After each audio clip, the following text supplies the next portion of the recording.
God hilse folkens, og velkommen til episode 20 av tyrspillet Cloudedheart. I løpet av forrige episode gikk vi gjennom portalen i The Traverse Caverns og kom inn i Aditya's Crystal Prison. Vi har nå sett en hel verden, eller hele verdenen, gjennom noen med fangede øyne, som ikke kunne se og ta på noen ting, før vi endelig kom til den gyllene døren. Og så i slutten av forrige episode leste vi opp bakhistorien som jeg hadde glemt å gjøre, så yay. Yes da.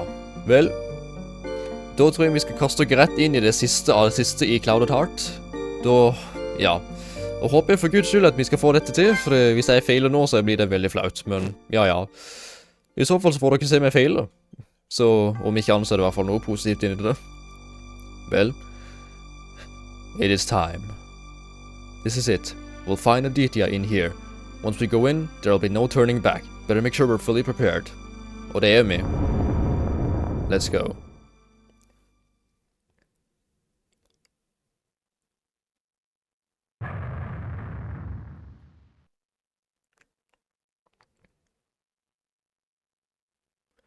On that cursed day, 500 years ago, I sealed my father away to protect the world from his greed. But I made a fatal mistake of underestimating him. With the last of his strength, he banished me to a prison of my own, to this place, where I have resided for centuries, unable to reach the outside world. It was 7 years ago that I finally broke free from my father's curse. As time went on, my strength came back to me, and I created the vultures. I used them to manipulate the flow of time, creating 2 separate timelines. I began my search through time for a boy suitable for carrying out my will.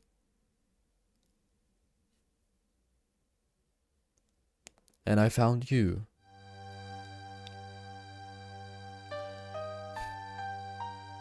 However, the vultures I created were incomplete. They possessed no flesh and blood, no human bodies, and that was causing them to wither away. So I called 4 men into this world, meant to be vessels for my creations. Everything proceeded as I had planned. But then, one of these men escaped, and the 4th vulture was never able to enter a vessel. Thus, my dear creation faded back into nothingness. That was when events began to occur, events I had not foreseen, mainly the arrival of you 2 and your continuous meddling. I have one question. The Rosetta Stones. If you made those creatures to be free of all human boundaries, why give them such a fatal weakness? It should be obvious. To bend them to my will, I had no guarantee these creatures would not turn against me. They needed to know their place, through threats if necessary. I see. Well, we're not done meddling just yet. Whatever you're planning to do from here, we're putting an end to it. You've gone far enough. Such arrogance. How dare you challenge my will, you, who have not even come to terms with your own demons? What are you talking about? I already... Indeed, the darkness within you was repelled that day in the castle, but the scars, the memories, and the pain remain as strong as ever. Striking down an attacking army won't destroy its fortress. Your awakening has only just begun. What do you care? We're here to stop you. That'll be the end of everything. So eager to face me, but I wonder, do you have it in you to face yourself? What are you doing? Stop! What's wrong? Don't you feel that? Ah! As expected, you're completely terrified. Marth! No, don't do this! Stop!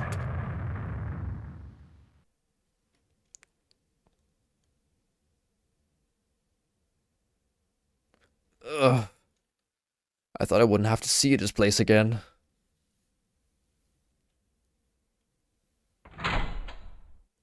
Da går vi inn den siste døra, faktisk. Weakling. What? Loser. Coward. Freak.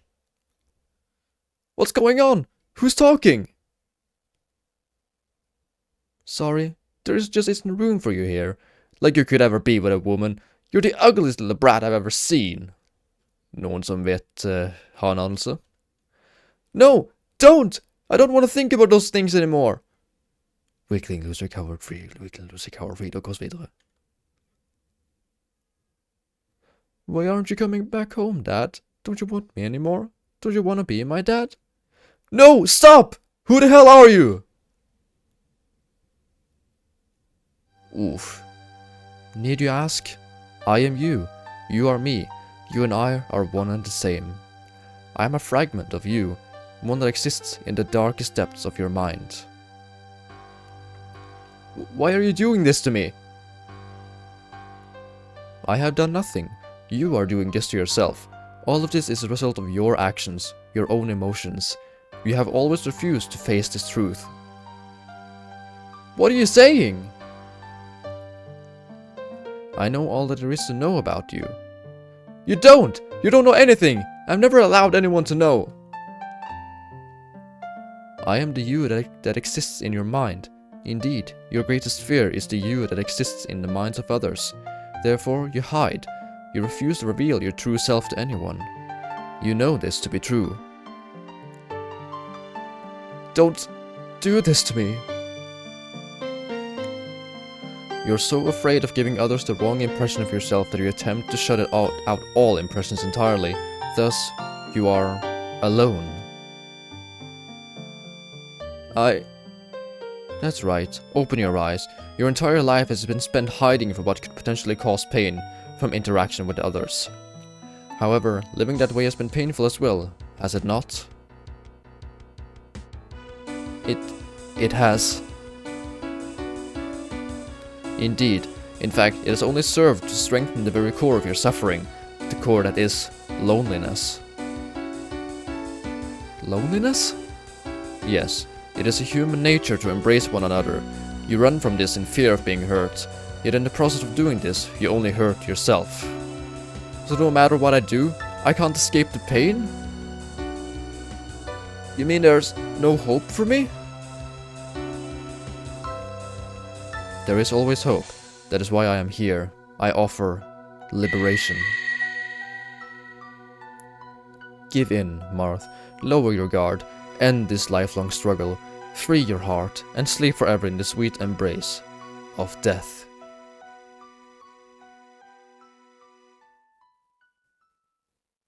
No. I admit, I once felt that way, but not anymore. I can't die. I now know that there's someone who cares about me, someone I've grown to trust and to love. I won't hide anymore. I'll stand up and face my fears, with her beside me! Congratulations, Marth. You made it! I did? Actually, we're 2 heads short. Believe in your friends, Marth. Trust them and let them into your heart. Og der kom de 2. I offer you the ultimate liberation, and you decline? This is odd. My friends, I'm counting on you. Yes, og nå skal vi fighte mot Agony, den siste spiriten i Marth sitt hjerte og hode, eller, jeg vet ikke, sjelen for alt jeg vet. Det er jo kanskje en av de mørkeste scenene, men det er jo for så vidt en som er enda verre i bonusrommet, som vi finner ut av. Men det kommer vi til når vi er i bonusrommet, selvfølgelig. Sax Torture, det er et grusomt angrep det, men det gjør faktisk mye mindre enn det jeg trodde det skulle. For å være en av de nest siste bossene her, så er det jo faktisk ikke så ille. Men det er dette som er grunnen til at jeg liker dette spillet så godt, og det er jo for det teger opp mental helse på en, eller i hvert fall en bit av mental helse for, som kanskje burde sies veldig mye om det. Mental helse har et veldig vidt spekter av ting som man sliter med. Om det så er ensomhet, selvforakt og andre ting som PTSD. Alt går inn nesten under det samme kategorien. Men de kan ikke akkurat hjelpes på samme måte alltid. Men det er jo litt sånn Spillet taler jo egentlig mot at det er på en måte ensomhet dreper. Altså ensomhet og depresjon dreper, og det er jo litt sånn... Det er veldig sterkt å tørre å si det i et spill av alle ting. For sist... Ja, nå skal det sies, det er jo sikkert mange spill som er tatt opp, men jeg har i hvert fall ikke sett det blitt gjort i et spill på denne måten her. Det er egentlig litt sånn... Historien baserer seg litt på dette her. Følelse.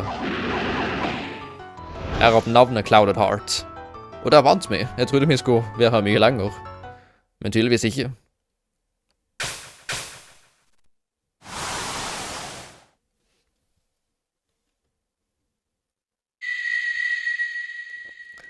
Impossible! This cannot be! Looks like I passed your test. But this is absurd! You're at the mercy of all of... How could you have... Seems to me that you've grossly underestimated us. For det er utrolig nok alle tre av de gikk gjennom en egen sånn del. It appears I was mistaken. That was quite an admirable feat. You have caught my attention. The tables have turned. Nonsense. My might, my will, has endured for 500 years. This changes nothing. Then let me ask you something, Aditya. You risked your life to prevent your father from destroying the world, but now you follow in his footsteps? Why are you doing this? First of all, I'll have you know I'm nothing like my father, but I do owe it to you to answer that question.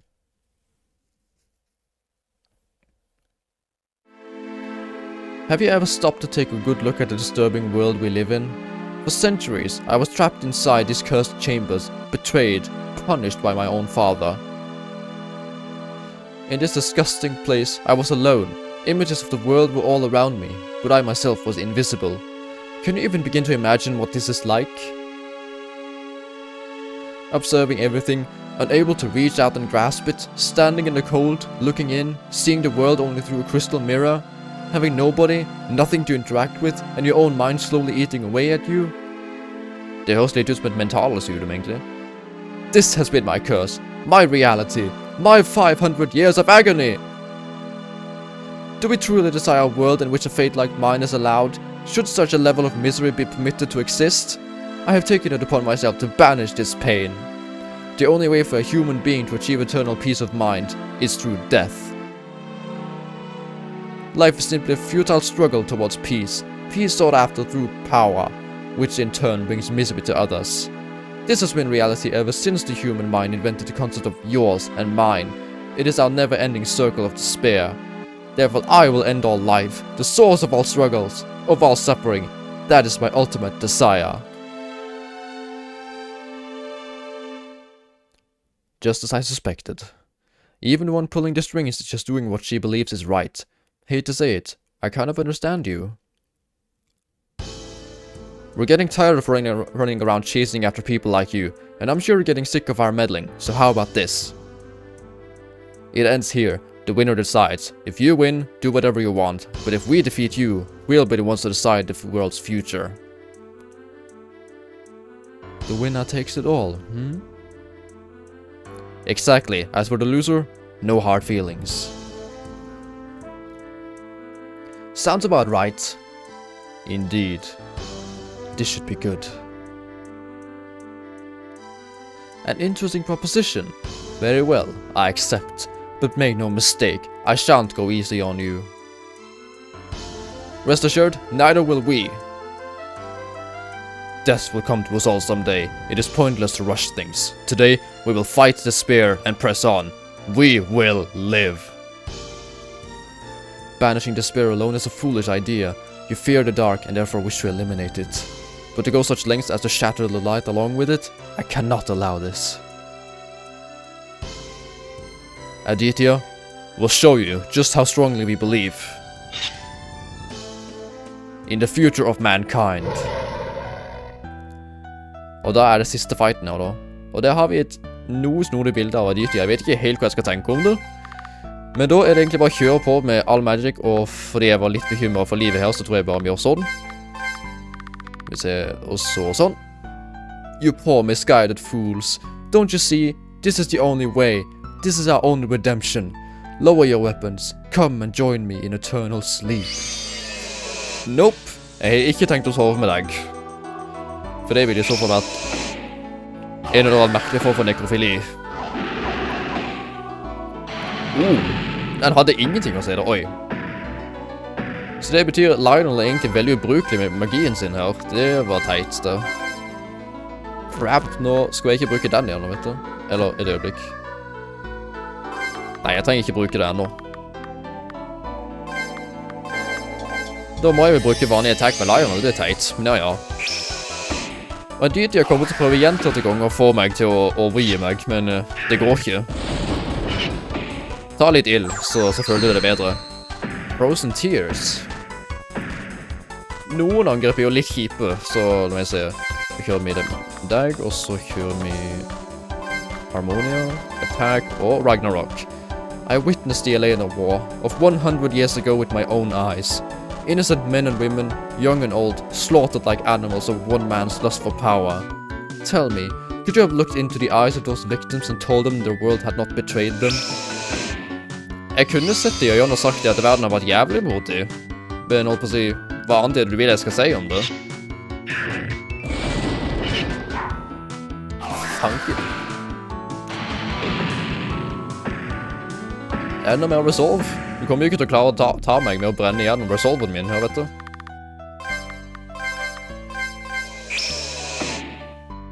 I crush you with ruin and creation, Ragnarok and Gungnir. The power of Odin compels you. Det må det være en sånn der morsom greie. Det er at hvis du lager en sketsj med vikinger som slåss mot kristne, så bare The power of Christ compels you. No, the power of Odin compels you. Det var litt gøy. I fell in love once, you know. It was centuries ago. He was an Empyrean knight, loyal and kind, who never harmed a single living being. I watched him every day from here inside my castle prison. Then do you know what happened? He was fooled into marrying a selfish, manipulative lady and lived out his days in utter misery. Not only was I unable to reach out and touch my beloved knight, but I had to watch him doom himself to a fate he did not deserve. I could have saved him. He could have saved me. Spesielt å legge det der inn, og jeg gjetter på. I dag så hadde ikke Karl tur til å legge til en sånn bit. For det, hvis nok så er det vanskelig for enkelte å innrømme det at kvinner kan også være onde mot menn. Selv om det skal likevel påpekes, det skjer mye oftere at menn er ille mot kvinner enn motsatt. Men det betyr ikke det at det ikke kan skje motsatt. Så både menn og kvinner kan være jævlig mot hverandre, men det er en overvekt av menn som er det.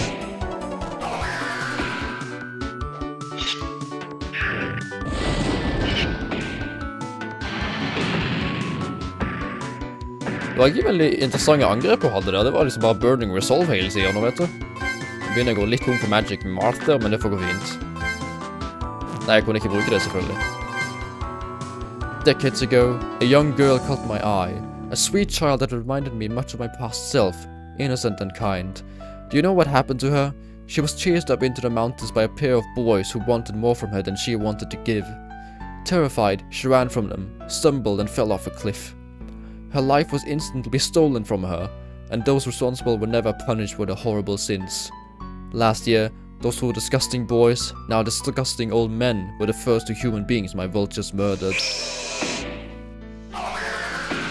Jeg spør om det er det hun ville at du skulle gjøre for det. Du kunne jo gjenopplive vår spurt, men I guess noen ting er litt for grusomt for deg til og med. Drown Sorrow, den var ny. Eller var det det? Jeg husker ikke hva som er blitt brukt allerede. Ok, nå er det på tide å bruke noe annet her.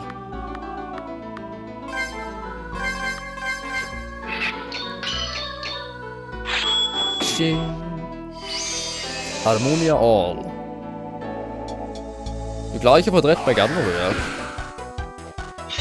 Vet ikke hvor mye hun egentlig tåler, for det er sånn. Nå har jeg brukt veldig mye forskjellig her. Maiden Scream, oi sann. Det er helst noe jeg ikke har lyst til å høre det, vet du, for det er grufullt. Spesielt når du vet egentlig hva det skal bety. Why do you persist? Why won't you accept the death you so desperately need? There's no denying the world can be a horrifying place, and there are times when I think that's all it is. Some have. But that's what makes hope such a powerful thing. What keeps us going is mankind's never-ending faith in a brighter tomorrow. But faith isn't all we have. We'll show you we have the will to change. We will build that tomorrow, and we will prove you wrong. Nice. Det er egentlig det samme jeg ser når jeg ser på sosiale medier. Når jeg ser mye av det tull som skrives der, så fører det meg til å ønske å brenne det ned.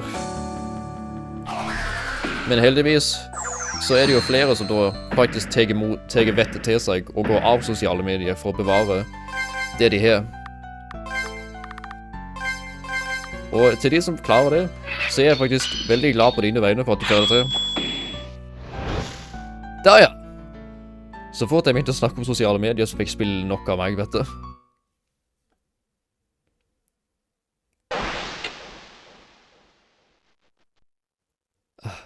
Ahaha. What irony. I followed this path for 500 years, and now I'm defeated by a child. Is this my punishment for being wrong all this time? Have I only brought deeper misery upon myself? Hey, it's not completely impossible to understand your point of view, you know. Spare me the sympathy. I'm your enemy, a threat to your very existence. Marth, Catherine. Within you shines a radiant light, unlike anything I've ever seen before, one that conquered even my malice. I will keep my word. The worlds that I have torn asunder will now return to one. Return to one? All that I ripped apart will be merged together again. Time, history, even people. How will that work? Simply put, it won't. The worlds are no longer as similar as they once were. Therefore, one timeline must erase the other. One must be dominant. The era I created was one of fear, of suffering, with the Nightwings feeding upon it like parasites. Therefore, I will use the last of my strength and my life to make your world, your peaceful era, the dominant one. You mean you'll... It is the only way. Then, what will happen to everyone living in the other world? They will again become one. Their memories and emotions will simply be overwritten by those from your peaceful world. In other words, the world that I manipulated will never have existed. You three are originally from the peaceful world. Thus, you will remain unchanged by this. However...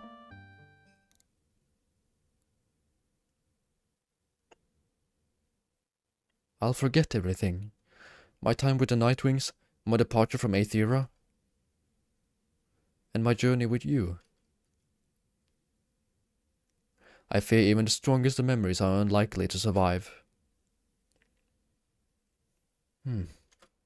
Well, then I'll just have to accept that. Scarlet? There's no time for goodbyes. Time is merging as we speak. Go! Return to the portal! Immediately!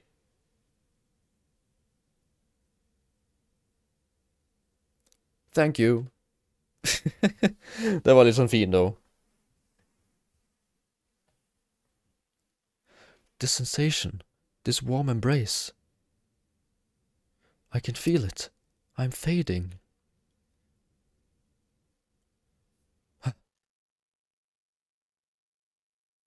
Father.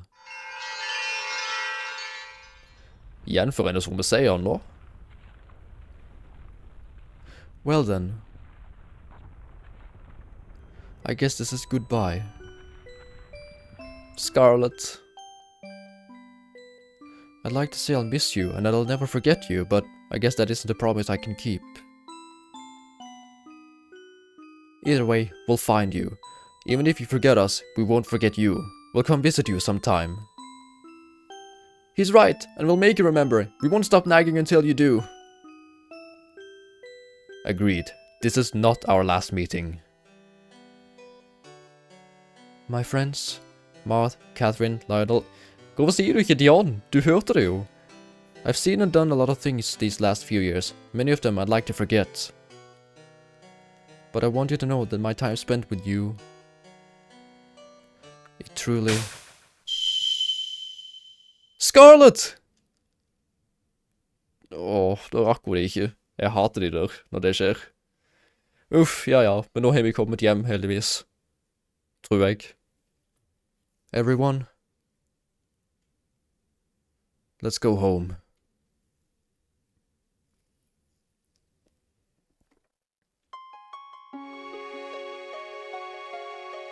Og den sangen der har Carl brukt i noe annet òg, og den er veldig fin. Der er Dion, slik Lionel kommer tilbake til Pangea Village, og møter på en fugl, som han kanskje sender av sted, kanskje et brevdue? Ja, det var fint.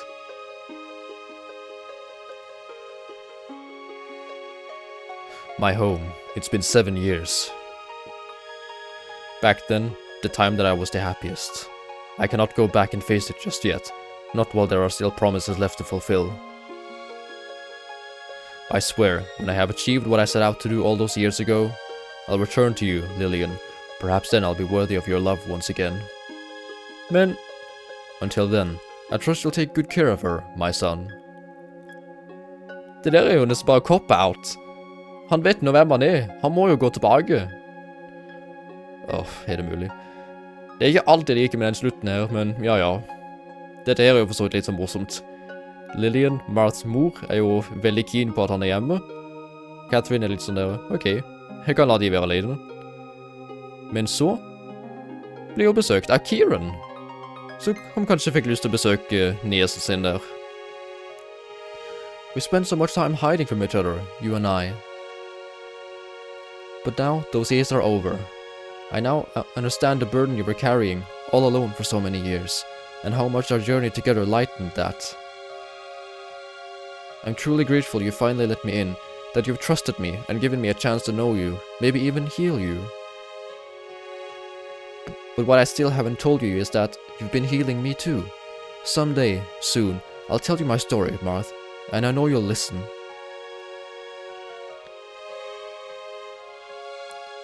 Jeg elsker sånne kjærlighetshistorier hvor en del klarer å knytte sammen den andre. Yin og yang, they complete each other. Ah, there you are. How are the repairs coming along? Well, they were a bit slow at first, but things are progressing nicely. You can tell people are much more motivated now. Excellent. Give my thanks to the others. Oh, we should be the ones thanking you, ma'am. Had you not started the 8th Year Restoration Committee, this town would still be in ruins. Well, I can't take all the credit for that. Anyway, we'd best get back to work.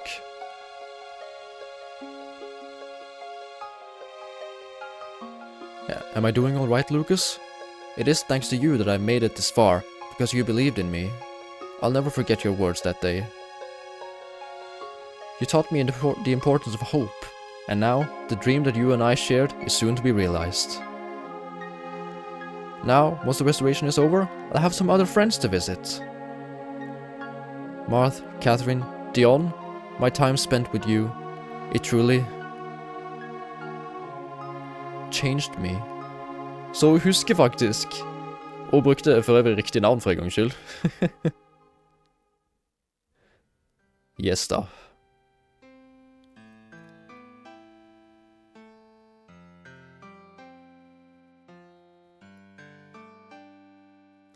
And that is all. My story is over, with all evidence of our quest swept away like footsteps in the sand.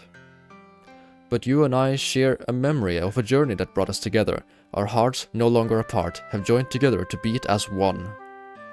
And in your warm embrace, the many years of pain and loneliness, some like little more than a bad dream, a dream from which I have long awakened. Before I publish this book, I'd like to leave the last few pages for her to fill in. Det er jo akkurat som i Lord of the Rings jo. The one who made it possible for me to write this to begin with, who saved my once clouded heart. Roll credits, I guess. I think she might have some other things she wants to say.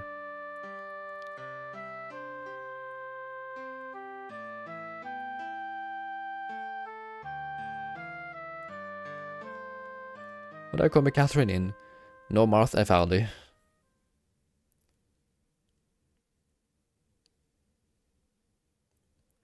To all of my friends and to my dear Catherine, thank you, forever yours, Marth Nuvola. The end.